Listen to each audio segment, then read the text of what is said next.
You ever have one of those days where you realize you're not the same person you were even a month ago? Like something in you is shifting quietly, slowly, even though your circumstances haven't caught up yet. These early days on my journey towards turning 60, they're not just about the habits I'm building. They're about a deeper internal transformation that's starting to surface. And that's where episode 3 begins. Yesterday showed me something important. I've never lived by structure. I've lived by moment and reaction and whatever the day threw at me. But even after a few days into this day to 60 rhythm, I'm seeing real progress. I'm not moving the mountain yet, but I'm finally moving earth. Now, I didn't get my treadmill miles in yesterday. Again, just the .6 mile walk with the dog. And this treadmill, every walk is probably costing me $15 right now because I haven't used it enough. So that's not great return on investment. But last night, something meaningful happened. After my Tuesday group, the new people stayed late to hear my story. They wanted to know why so many guys come to me for help with their struggles.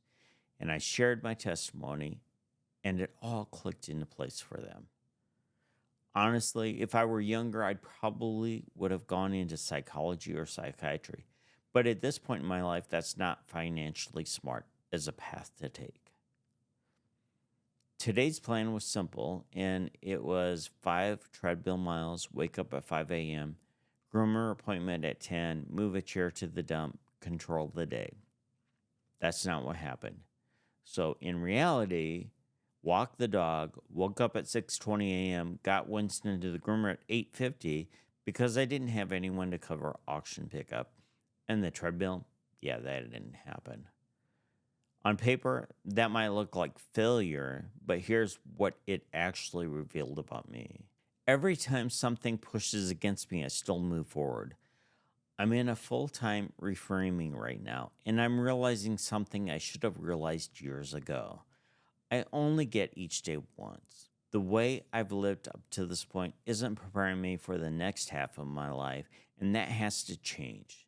Either I need to go to bed earlier so I can actually wake up at 5 a.m. or shift my treadmill habit to match my real sleep rhythm, maybe 6:30 a.m. And falling asleep isn't the issue, it's the discipline of winding down and actually going to bed on time. Energy wise, I'm okay, but I know from experience that 5 miles a day takes me from okay to locked in. Paul put it perfectly in Romans 7:15. For I do not do what I want, but I do the very thing I hate. That's discipline in a nutshell. Business wise, we received our first gift on Wrench and Ramble this week. It was $1. And I know that sounds small, but honestly, that's huge. 12 episodes in, and someone cared enough to send it. A tag sale is a work in progress. We know how to make it successful, but it's going to take consistent marketing and a lot of man hours. And my cash flow right now is terrible. It's forcing pressure in areas I'd rather not feel pressure. But that's part of rebuilding life. Do what you must until you can do what you want. Let's talk about faith. I feel like God's pushing me toward discipline, like He's narrowing my focus, closing off the distractions, and telling me to finally deal with the things I've avoided for years. So my prayer tonight is simple. Give me focus, give me provision, and move the mountains I can't move alone. Personal insight of the day. Some days don't feel inspirational. Some days you don't have a big quote or a breakthrough moment. Some days you just show up. And showing up is enough. Tomorrow's plan, I need to reset a tag sale. And we've got snow coming in, and there's snow removal trucks that need to be indoors. And that's part of where our location is, where we run the auctions. And they have to be indoors so they can start quickly.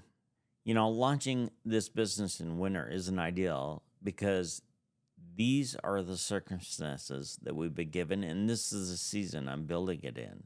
that was day 60, and I'll see you tomorrow. One day better.